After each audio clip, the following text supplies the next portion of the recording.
Hello, good evening. Welcome to another episode of the Collaboration Culture podcast. I am your host, Kimberly Winborne of Kimberly Winborne LLC. If you are not already following Kimberly Winborne LLC, go on over and follow all of our social media pages. We are excited this month to be shouting out this month and last month to be talking about finance. One of the things with this podcast is it is all about collaboration.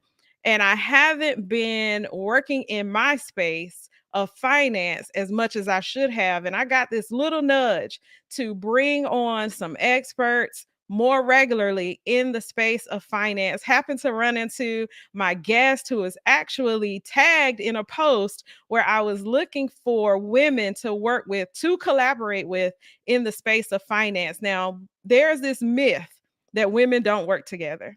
There's this other myth that Black women don't work together well, that we are catty and all of these lies. But I am here to prove on this earth, on my time on this earth, that we can work together. We will work together. And so I ran into her. She was tagged in a post. We have been talking through chat, fell off, life happens. And then I ran into her about a month ago at an event. And I was like, oh my gosh, it was meant for us to run into each other again. And I want to pick up where we left off. I want to have you on the podcast. So I am going to share just a little bit about her. But before I do that, can you go ahead? Share with any couple that you know that is out there that you know they are struggling financially. You don't have to send it and share it and say, I know y'all broke, come on to this podcast. Like, you don't have to do all of that. However, if you could share this out with somebody who you care about, a new couple, a couple that's engaged, a couple that's already married, but they're having some financial struggles, a single who is trying to figure it out. It could be you yourself. So you want to share and spread the love, right? This is Valentine's Day. We want to share and spread the love as we talk about love and legacy, right? So I'm going to give you an opportunity to share. Our speaker, entrepreneur, philanthropist guest this evening is Chinyere Ulasi, and I love her name. It's kind of like dancing off of my tongue. She has developed a passion for advocacy and financial literacy, which was fueled by running her father's business at the early age of 11 years old. She's a lifelong commitment to financial education throughout the world by teaching others the importance of capital preservation while also building and protecting credit. Now, how many of you that is like one of your main concerns, right? But there's so many other layers to finances that we're going to dive into tonight. Don't forget to share. And if you're here, go ahead and tell us, where are you watching from? Are you in Raleigh? Are you in the Triangle area? Are you in another city? Where are you watching from, and what's your name? All right. Chinyere is the CEO and president of the Finance Queen, trademarked Finance Queen Incorporated, based out of Raleigh, North Carolina. She can be frequently seen in the community, assisting with the Wake County Public School System Business Alliance. She serves as the current president of the Knightdale Chamber of Commerce and helps to advocate for businesses within the Triangle. The finance queen, Miss Ulasi, is also the president of the Chief Sylvanus Ulasi Scholarship Foundation, which gives scholarships to students in Wake County and in Nigeria. Native and resident of Raleigh, North Carolina, she has a heart to serve God and his children. Amen.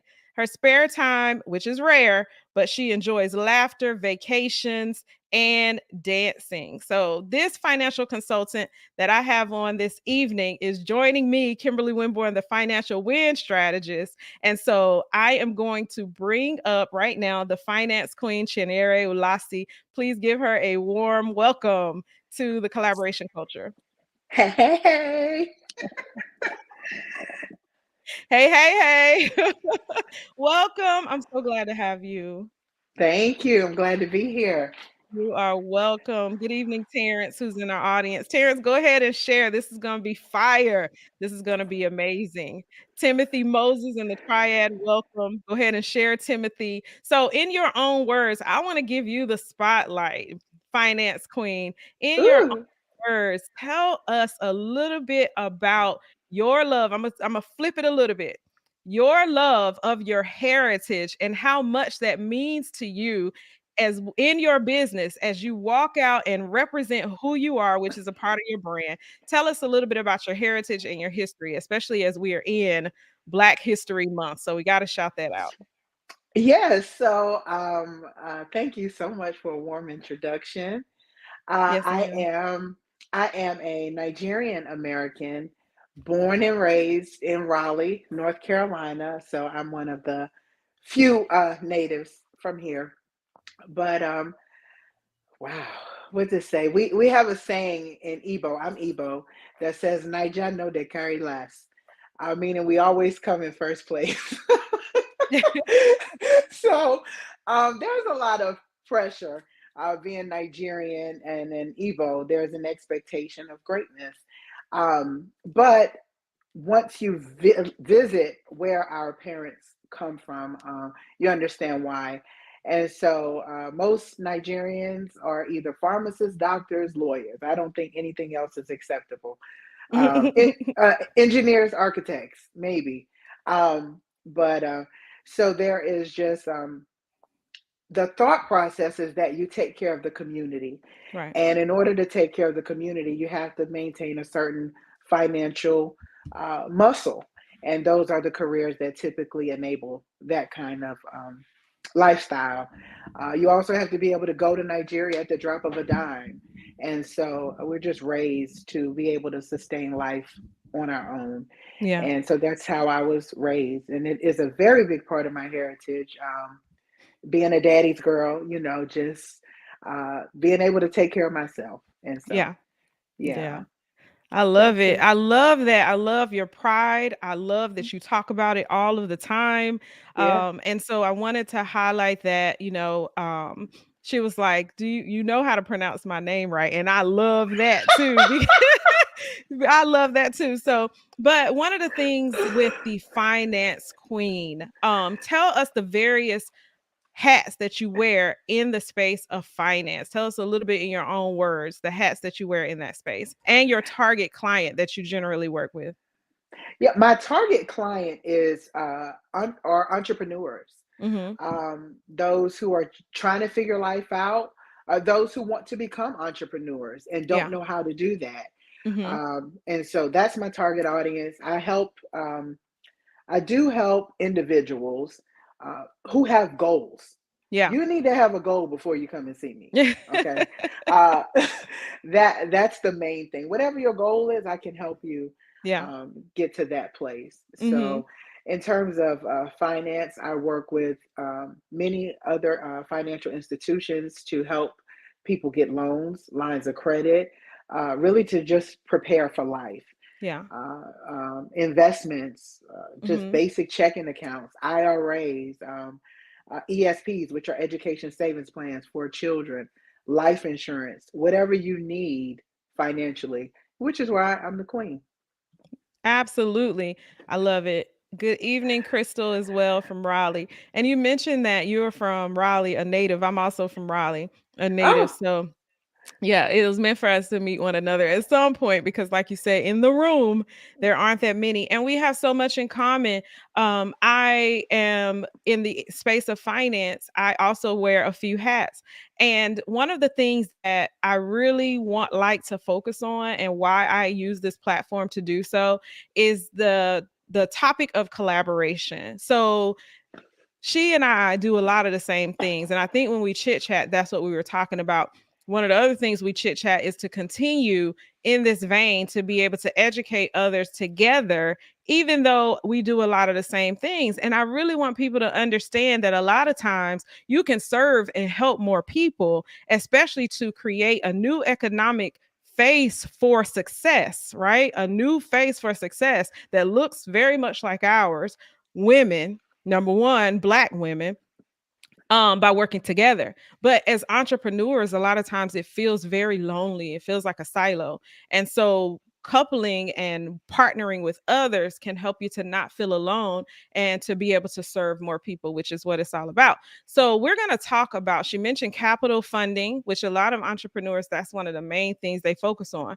But we're going to talk about couples tonight because the series Love and Relationship is a focus of how can we first of all have a great relationship and a great mindset around finances with ourselves in order to be able to be an asset in a relationship, but then also how can you build together and create generational wealth and legacy, a legacy that you can look back on and be proud of. One of the things I always like to say, Chinyere, is like, what do you want to leave? Bills or Yeah, benefits?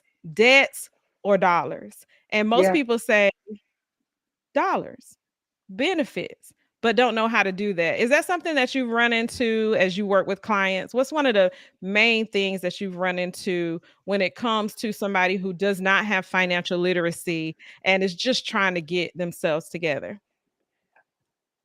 Expectation Mhm. without effort. Mm. Um, there's a lot of, I want to do this, I want to do that. And when you get down to the nitty gritty of the matter, it's, I got to do all that. Yeah. And a lot of it is behavioral patterns, being Yep. stuck in not wanting to change. Mhm. And so, I let people know when they come see me, you're not going to like me. Uh, at all. And they're like, no, girl, you're so cool. I'm like, when I tell you, you gonna hate me, what? You know, Oh. but if you have a goal, I'm gonna help you get to that goal. And but I do run into a lot of um, unrealistic expectations. Yeah. That's the main thing. Yeah. Yeah, and having to But shift those gears. you find that people are hard on themselves too, like their expectations of themselves is one thing, but then when you talk about financial behavior patterns, a lot of times people do have an expectation of school and all of those different things to have educated them, and they're still stuck on the fact that they did not receive this, that, or the other, and so they can't get beyond that point. And so then they begin to sort of go down this rabbit hole of I can't, I don't know how, blah, blah, blah, and can't get over that hump. Do you find that financial personal development and financial behavior development is an area in which you stay focused for a little while when you're working with folks? Oh, absolutely. Yeah. It's necessary. I had a manager when I worked at Wells Fargo. Her name Mm-hmm. was Jackie Collins, and she Mm-hmm. would say, "We are financial doctors." And when people come in, they don't feel good. When you go into the hospital, you don't feel good. It's not warm and fluffy. And Mm-hmm. I began to look at myself in that respect, and I thought about. I remember I have a brother that had brain cancer, and so the doctor seemed so cold, Yeah. right? He was like, Mm-hmm. "This is what it is. Right. This is what the plan is." And my mom is like, "Well, dog," and we're like, he's coming to tell us how to fix this issue. He's not here to be your friend. He's not Right. here to be social. Mm-hmm. And that's what he did. He fixed the issue. So I just recognize it's not going to be warm and fluffy. Everyone's not going to like me. Everyone's not going to want to be my friend. And Yeah. everyone is not my client. Mm-hmm. and I'm okay with that. So Yeah. I do have to spend a lot of time on spending habits, patterns, and the why. Yeah. Why? Yeah. And one of the things I find when it comes to couples, it's two different experiences of life coming together. And now they're trying to figure out the experience of life that they can create together that's going to work for them. And you hear a lot of couples that don't make it as a result of not being able to communicate about their finances, not being able to actually get on the same page.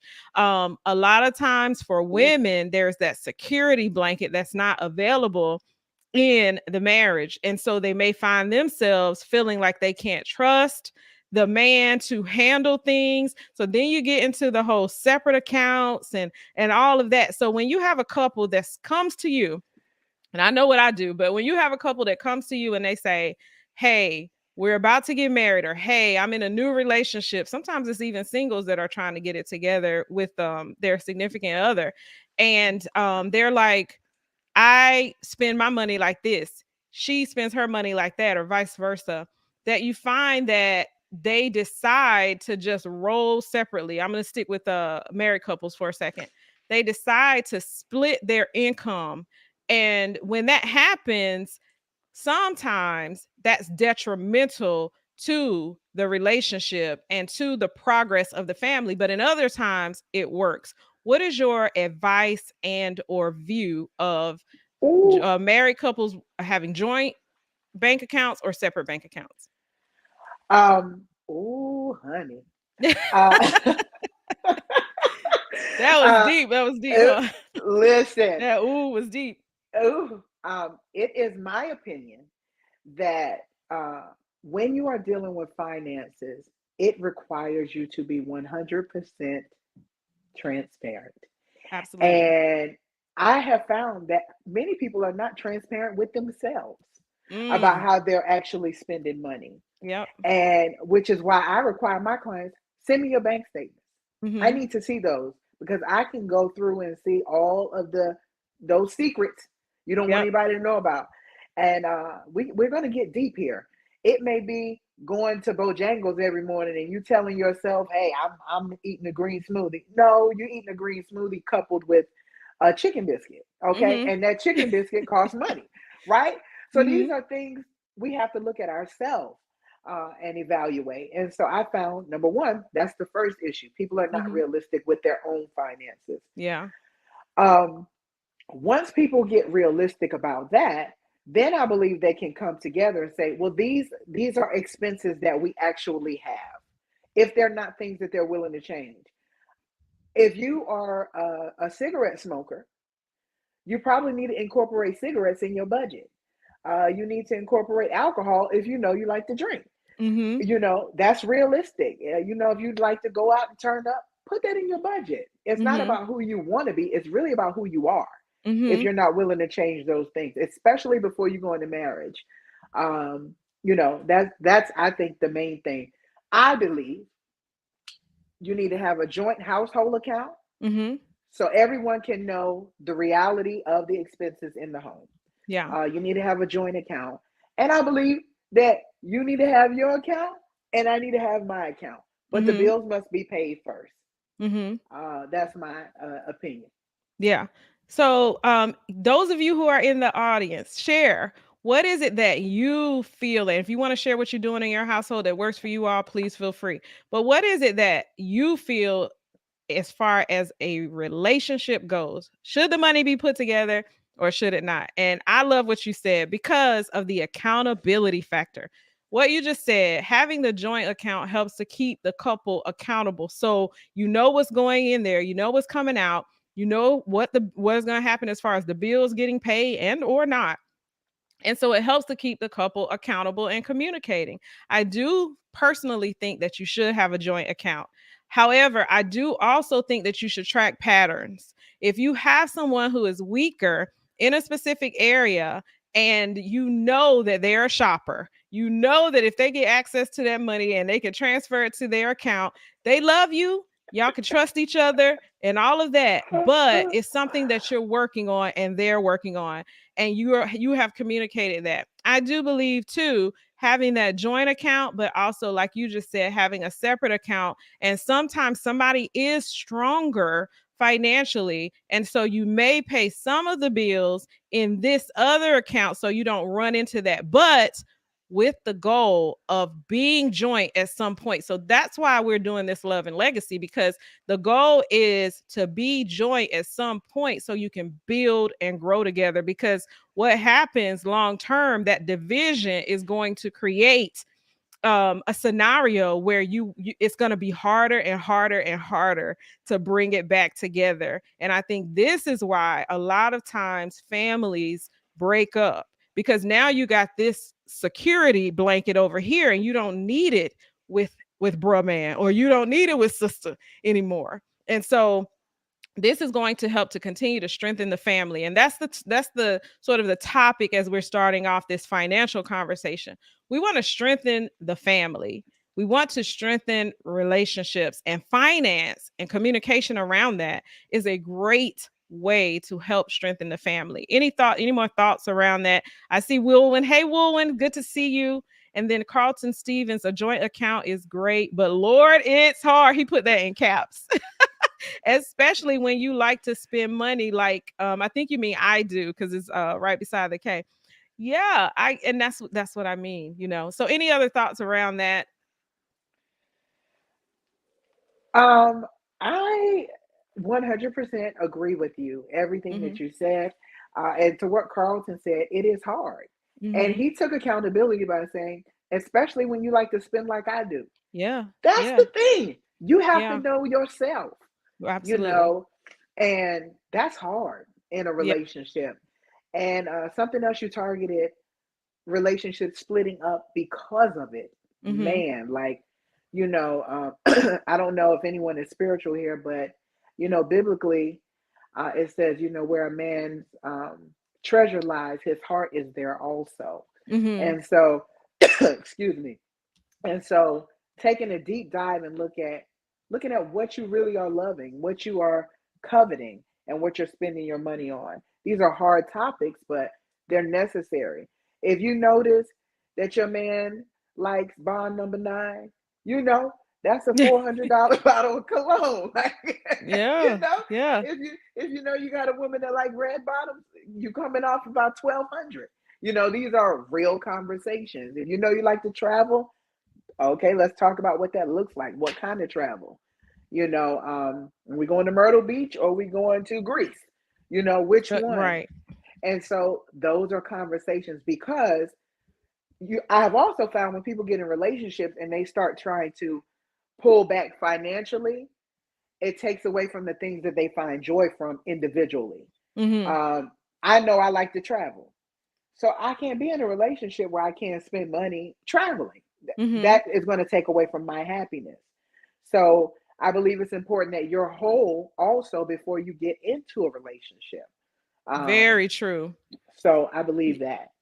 Yeah, very true. And one of the things you just said about happy. So I was talking about that the other day with my prayer group, and I was just talking about how happy is an emotional thing that changes from day to day.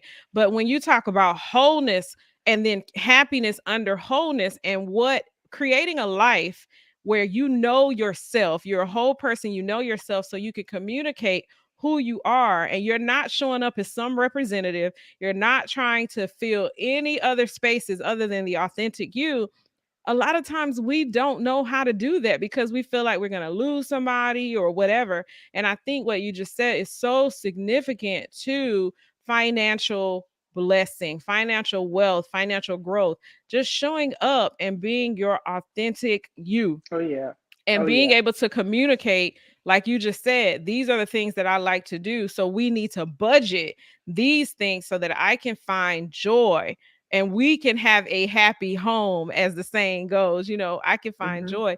And one of the things that happens, and we're going to talk about this next, is generational wealth is not Yeah. transferred because we're so focused on the instant gratification instead of delaying it and having some long-term vision. Let's talk about generational wealth and how there's a lack of it not only just in the Black community, but definitely in the African American community. But now it's starting to be something across the board that is just sort of not happening. Everybody's sort of starting from scratch, from generation to generation now. So, how can we help couples to really think through generational wealth in relationship to what we just talked about when it comes to bringing your finances together? We can talk about first and foremost budgeting. Mhm. We can talk about saving. Uh, Absolutely. you can talk about investing. You can talk about 401ks. You can talk about Roth IRAs and definitely life insurance. Yes. Um, this is something that our culture does not like to discuss. And we feel like if you're discussing life insurance, you're planning for me to die. I had a family member tell me when I said, hey, we need to, figure out some life insurance options. Say, what, are you waiting on me to die?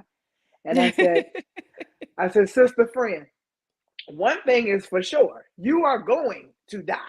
Mhm. It's not a plan of Absolutely. you're going to. And the question is, what do we do once you get to that place? Uh, Absolutely. and you have to be honest.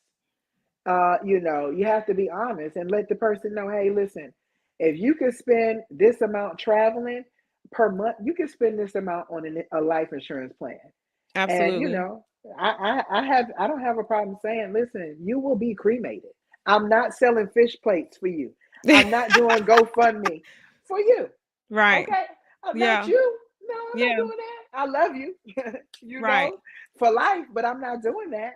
And you Yeah. just have to be candid and transparent. Yeah. That's Especially in a good. relationship. Like, why wouldn't Yeah. you ask the Yeah, and person, why do you want me to suffer? Why would that you? is tough. It is tough Eh? for people to talk about death. To your point, we are all going to die. And so, one of the things that I talk with people about when it comes to life insurance is that there's also an opportunity for the living, for that living component where you Hmm. can use it to help build and create generational wealth. And a lot Yes. of us have not been educated in that space, which is why I love what I do. I get to go out and educate folks as to how it can be an emergency fund, how it could be a you can use it for living benefits, how you can use it even if you have a terminal illness, and all of these other things that many people don't know about. Like you said, we're focusing on death. How could you use your insurance to build a business, to be able Hmm. to have an asset, all of these different things to be able to transfer and create generational wealth. And so I am a big advocate, which is why I got licensed about 8 years ago. I'm a big advocate of educating in life insurance. And I want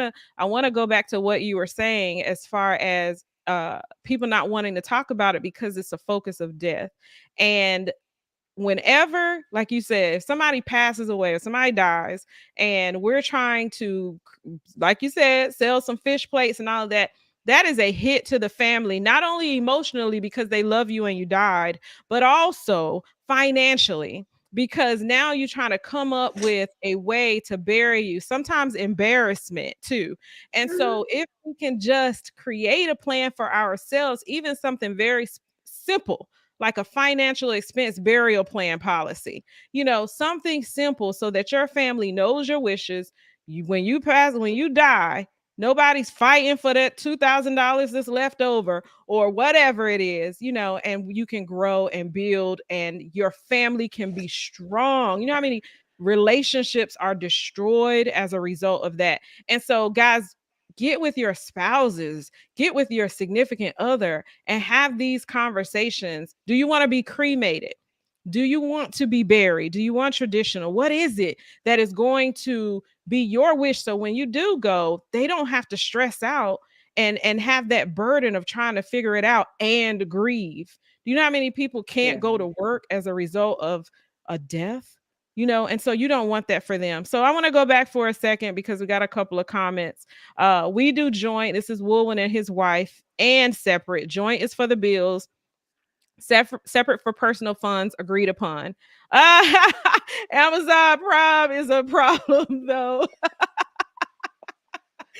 Absolutely. Jeff Bezos is getting and his and the investors are getting everything. Okay, he said, I agree wholeheartedly. I don't trust nobody wholeheartedly, but I would give them the benefit of the doubt one time. Oh, one time only? Okay. All right, Terrence.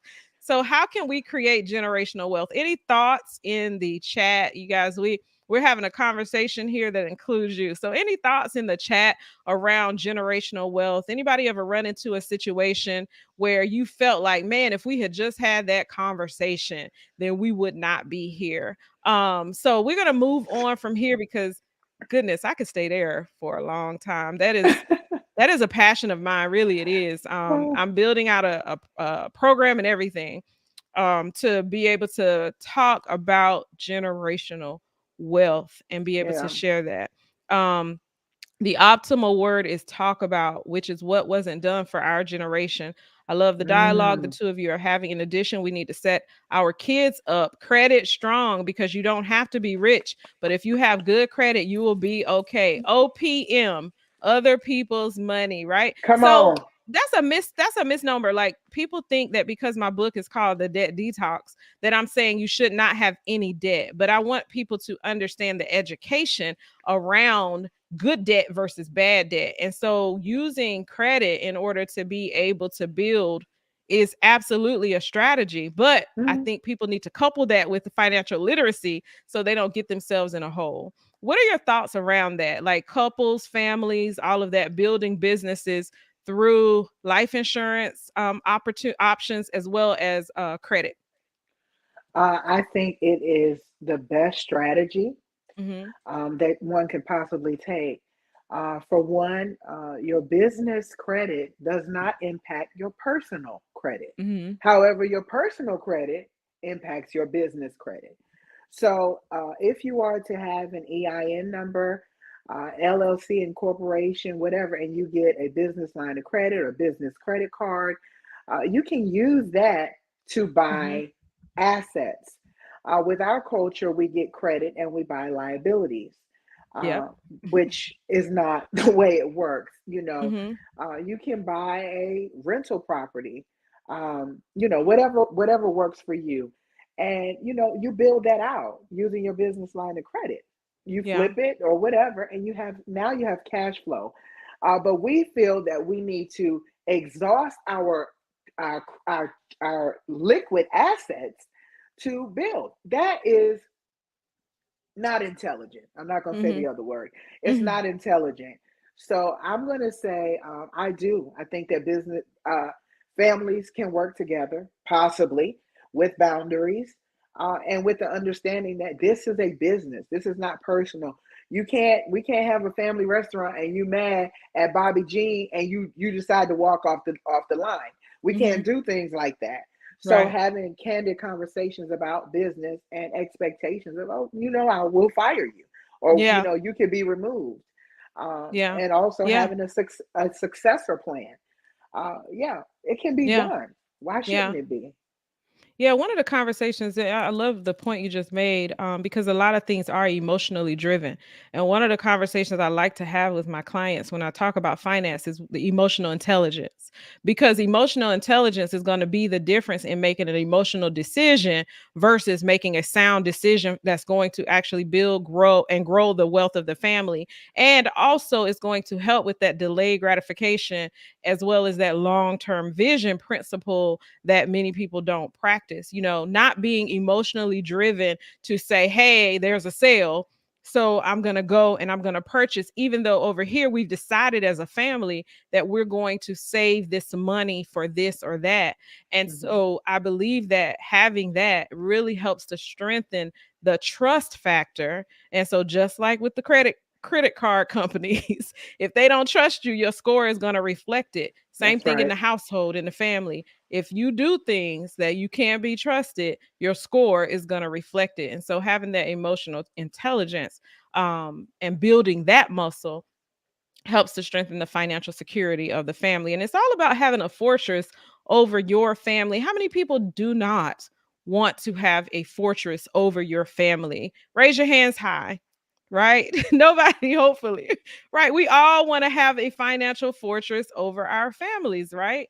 And so that is what love and legacy is all about when we're talking about wealth and we're talking about you as an individual and or you as a part of a relationship, the other half of a relationship. What are you doing in order to help benefit your relationship? So I want to go to that, talk about the conversations around the table.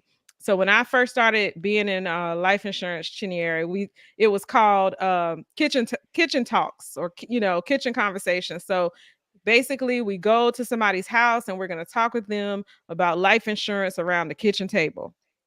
And that transfers to generation, maybe last generation, 2 generations ago, maybe we were actually sitting at the table eating dinner together and talking about our days. Right now everybody going to their own place, but anyway,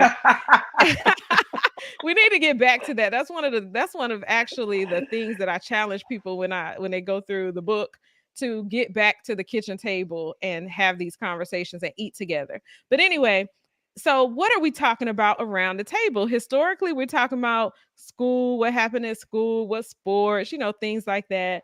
But what are the financial conversations, those who are watching, that you're having around the table, and are they benefiting your family to be able to do something different? What are your clients saying? What are some of the conversations, if they're around a table at all? But what are some of the conversations they're having maybe with their children, or you encourage them to have with their children? uh, Definitely. I'm noticing now a lot more of my clients are interested in wealth building. Mhm. And that's looking like real estate. That's looking like, hey, what do you want to do when Yeah. you grow up? What classes are you struggling in? Mhm. Hey, maybe maybe we need to look at some internships and STEAM programs. Excuse me, it's no longer STEM, it's STEAM. Things that will bring you money or bring you jobs. What I love about our generation now is we're finding that your uh, collegiate background does not determine your financial capability. Absolutely. Uh, that's what we are learning, and so parents are okay with pushing their children towards entrepreneurship and Mhm. helping them develop those businesses early. Yeah. There's a gentleman, Daryl Washington, who has a youth entrepreneurship fair, which I love to Yeah, go Daryl, to. I work with him. Right? He's amazing. Shout out to Yeah. Daryl. Yeah, Daryl, But he's been on here 2 times, and he'll probably be really, back as a host soon. So we partner together in the insurance space and he, he's financial. a he's Yeah. amazing. He's also an ambassador with the Chamber of Commerce in Nightdale. So I love Oh, is him. he? Yes, I Okay, love yeah. him. I tried to make it Friday, but something came up Okay, for the leadership thing. But anyway, that's another subject. We'll talk about okay. that later. But go But ahead. yeah, so just encouraging children into entrepreneurship. Mhm. And that shows them early how to be structured, how to be organized, Yeah. how to figure out what works and doesn't work. I started working with my dad when I was 11, and he would just, there you go, figure it out. I'm going to Yeah. another city, and it pushed me. So I'm noticing that those conversations around diversity and not just Mhm. go to school. Yeah. So I'm noticing a lot. Yeah, that's good. Yeah, I think that a lot of parents are starting to realize that they need to have these conversations. And a lot of families, I think people don't know how, though, at the table, because back to what we said before, they themselves don't have the information. So back to the youth entrepreneurship and financial literacy, that was one of the things that Daryl and I have done together, as well as others, having those workshops to be able to inspire the family to come together and to be able to empower the parent to be able to share with their child at home, giving them the tools that they don't have or feel confident in, giving them the tools to be able to take home to help strengthen the child's knowledge, the stuff that they didn't have we can Right. now transfer that to the youth. And so the conversations that the couples, and I like to do this, guys, in something I call a financial date night.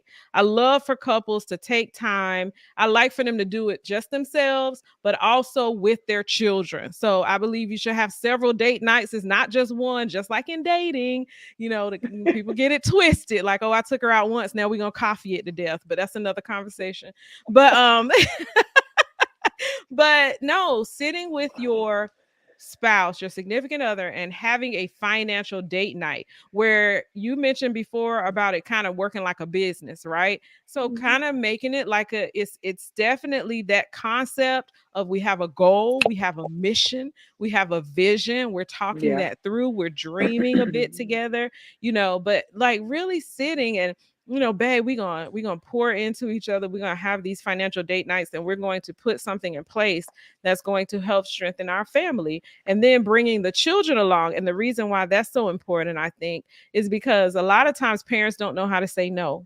A lot of times parents are trying to be their friends, their child's friend. They don't know how to say no. So this is an opportunity to bring them along when sometimes the no's are going to last for about 6 months, to say, hey, we're building up to be able to go on this grand vacation to wherever it is, Disney or what have you. And so we're not going to be able to eat out at Pizza Hut or Pizza Hut. Papa, where am I? You could tell what general. You could tell my age. I just gave my age, but not eat out at like Papa John's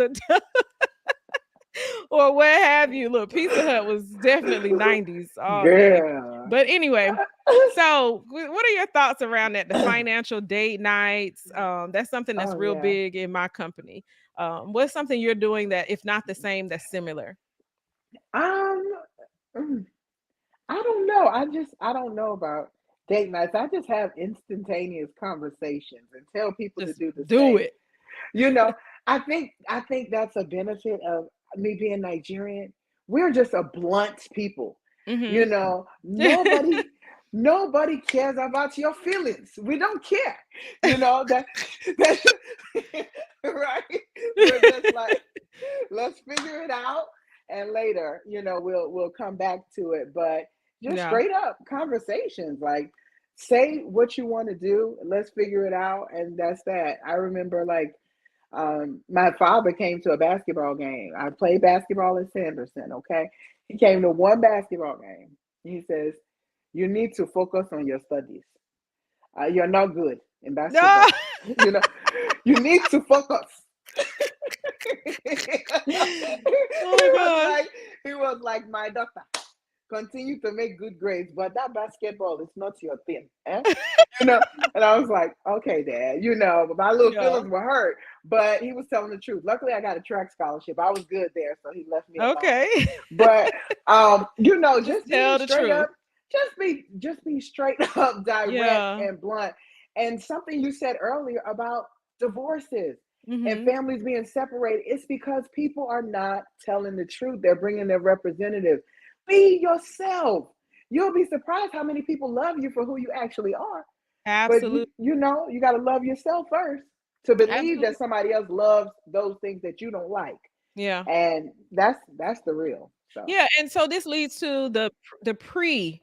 So prior to getting into a marriage, one of the things I really like to do is talk with couples that are trying to get to that space where they will be married. And so that premarital mm, counseling that many do with their churches, I believe that is something. This is why the financial date nights, because that is something you need to be doing with a financial advisor.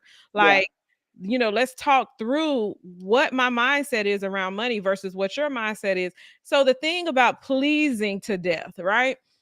Pleasing to death is your representative. It really is. Now, we all love our booze. We love our booze, but we know that we would say no if we weren't trying to say yes to get something. So that's why it's so important to be authentic, because all of those yeses could actually lead to the detriment of the Hmm. relationship and your finances and Come your on. family. Come So, on. that truth bomb that you were just talking about, I like blunt people personally. I'm not Nigerian. but I like blunt people. I'm straight from North Carolina. Many people think Hey, I'm from the city because I like bluntness and I'm a very blunt person. I had to learn how to, have a little bit more tact, but with myself because I just used to just lay it out. But one of the things that I love about that when it comes to coaching clients is that you do need to just say, hey, this is not a wise decision for the goal that you told me that you yeah. wanted me to help you keep yourself accountable to. It's not about me at all. It's not about Mhm. me wanting this for you, although I do. You said that this is what you want for yourself. And so let's talk about accountability for just a second because yes, people need to Yeah. have these financial conversations. Yes, they need to have these blunt, you know, authentic, show up as yourself, um, uh, conversations with somebody before they get into a relationship. But let's talk about for a minute the accountability of being a financial coach and how Mm. you specifically how you can help people to get to the next step in their financial path. So I want to talk a little bit about you for a second.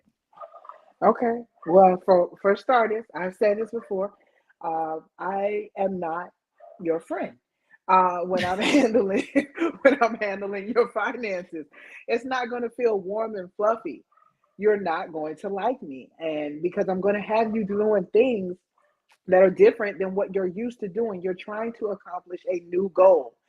If you have a financial consultant, advisor, banker that's like, okay, whatever you want to do, run.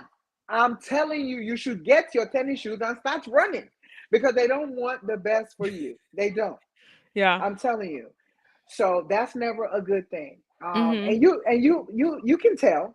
You can tell when they just like, okay, we're just gonna work through this. I'm gonna get my little paycheck and that's that. Yeah. No, they're gonna hold you accountable. They're gonna say, I need to see your statements. What Mhm. is this? Why you want to Starbucks every morning? You Mhm. cannot afford food line coffee. What are Mhm. you doing? These are your goals. This is what your Yeah. life looks like.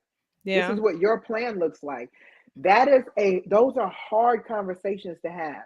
You Yeah. can't tell me I want to retire at 50 because you see people on Instagram doing it. My God from Zion. You see people on Instagram claiming to do it, Mhm. but you're not in a place to retire at 70.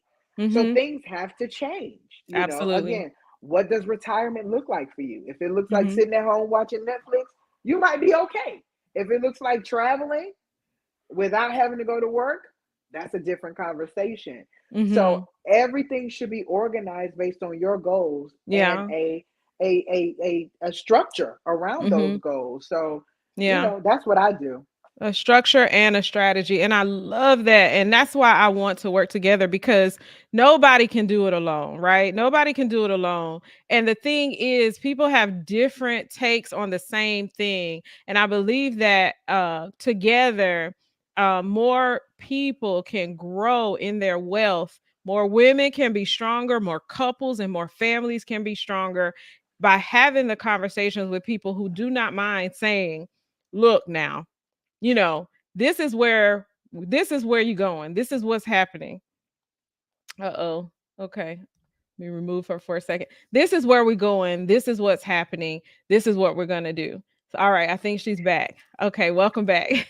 Sorry, my mama decided to call me. Can you hear It's me? okay. I can. I Okay. can.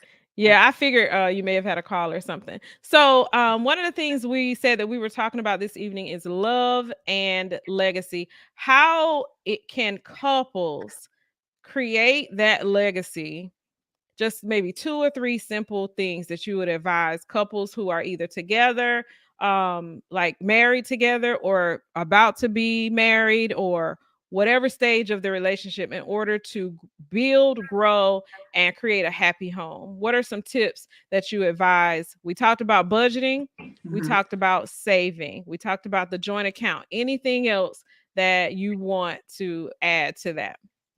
Definitely looking at your investment portfolios, could be a 401k. It could be a 401k. It could be a 403b. It can be looking at, again, like I said, ESPs for your children, education savings plans. Mhm. Um, It can be real estate. Oh, there's some money in real estate. Mm-hmm. It can be getting it with an investment company that allows you to buy REITs, which is real estate investment trusts, and Mm-hmm. put those in your financial portfolio. It could be you buying a portion of real estate that will allow you access to condos, Yeah. and getting residual income that way. But there has to be a conversation. Yeah. So whatever the conversation is dependent on you and Mm-hmm. your partner's goals.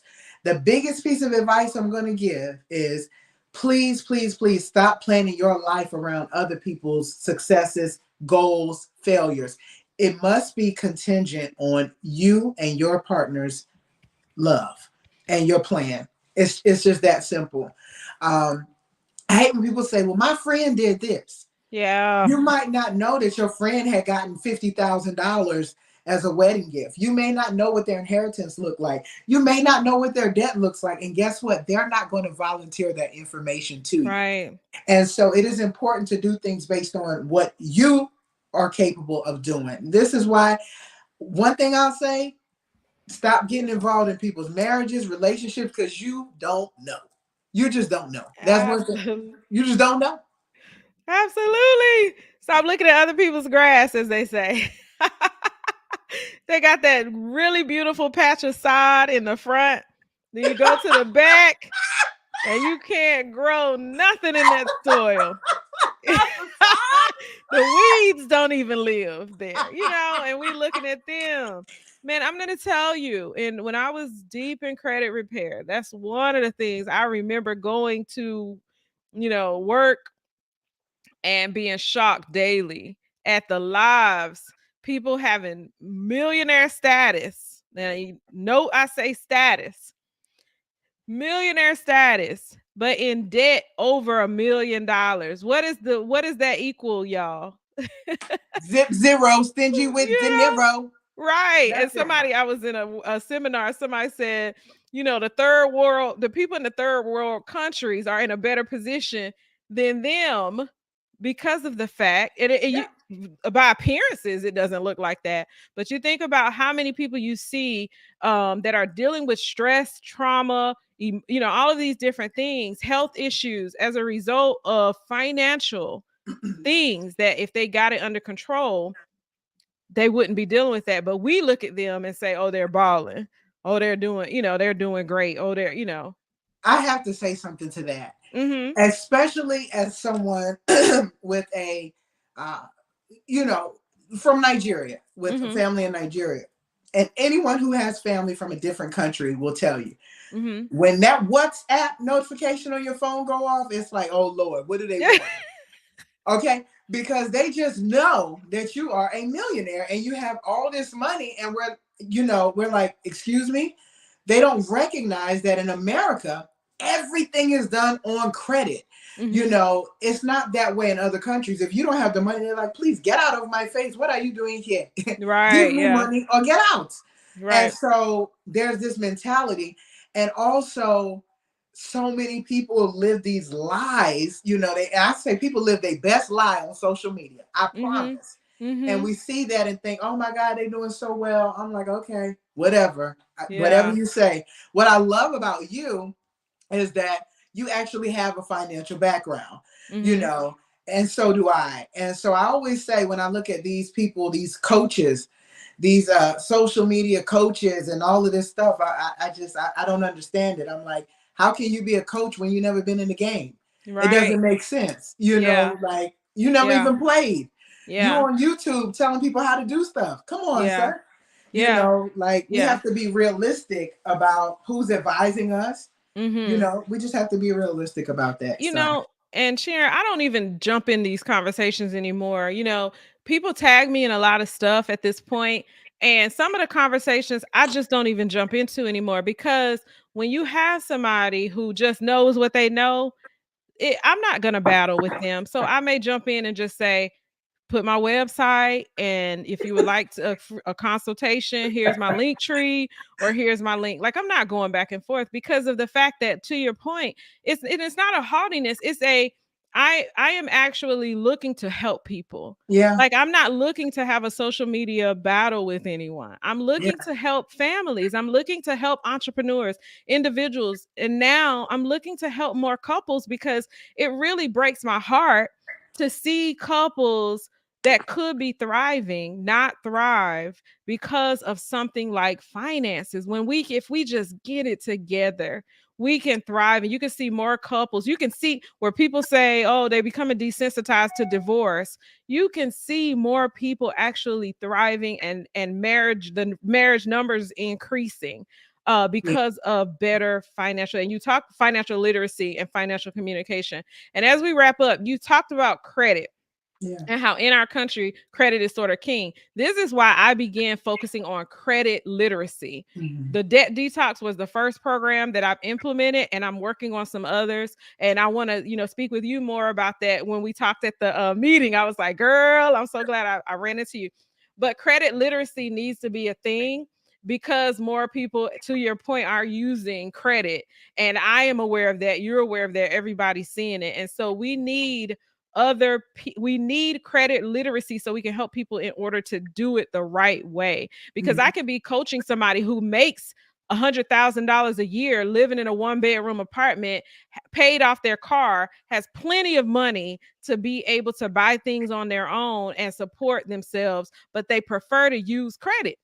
They Mhm. prefer to use credit and have a poor credit score, and it's no reason for it. So that credit literacy is another component that I'm adding to what I'm doing. So financial literacy and credit literacy is essential. So L- guys, this has been amazing. I have loved having her on. You will see her again, the finance queen. Please follow. But we're talking about love and legacy. This is Valentine's Day. So, first of all, happy Valentine's Day. Let me tell y'all a quick story, and then I got to go myself. So, I came up in here. I was like, I'm going to do a red lippy. And I was gonna wear red for Valentine's Day. I come on and you see this beauty just shining bright in red, right? So I was like, oh man, and so I went and changed into my red. She was like, yeah, you need to go change. You need to go change. It's Valentine's Day. So we are rocking the red. And also we're rocking the red in our hearts, which is a passion for financial literacy. And so for those of you couples out there, whether you're premarital, whether you're considering breaking up, getting divorced, and you're Mhm. like, I want to try one more time to figure this thing out when it comes to finances, right? Or you're single and you're trying to figure out how you can move forward. I definitely want to talk with you about having those date nights, whether with yourself or with your spouse. But this month, God has really given me this task to reach out to couples to change the trajectory of what is happening in the family. Okay. And Chinyere is here to help me and help us. And I'm so glad we got the finance queen on this evening. Everything I found is at the finance queen. Is there anywhere else where people can look for you? Um, Is that it? The finance queen? That's what I got scrolling across here. I mean, the finance queen. Yeah, that's where you'll Awesome. find me. As she did state, I am. I've just been elected as the president of the Chamber of Commerce in Yeah. Nightdale. But if you need anything from me, definitely www.thefinancequeen.com or at _finance queen. Yeah, I have an office in Raleigh and Atlanta, and we're working on a few other spaces. So whatever you need, just reach out. And I am more than happy to assist because we do want to see families stay together and the conversations must begin with finance. So, Absolutely. Absolutely. So, shout out to you for joining me and for all that you're doing in this space of finance. Thank you all for joining this evening. Shout out to our sponsor, Industry Image. Guys, check him out for any marketing, branding, graphic design. I'm going to put it up really quickly. You can go check out Benjamin Elton, the I. Right, for brand strategy, logos, graphic design, and campaigns. He does everything for coffee and collaborations media. So all of our team is using Elton Benjamin. Shout out to him and all of our other sponsors. If you would like to be a sponsor of any of our shows, please reach out to me and I will get you the information. You can go to info@coffeeandcollaborations.com or DM me on any of the social media pages at Coffee and Collaborations. Thank you all for joining us this evening. We are going to see you very, very, very soon. This has been amazing. Once again, thank you, Chinyere. Thank you. Really, truly appreciate you, and happy Valentine's Day to Thank everyone. you. Night, night. Good night. This has been a Coffee and Collaborations media production.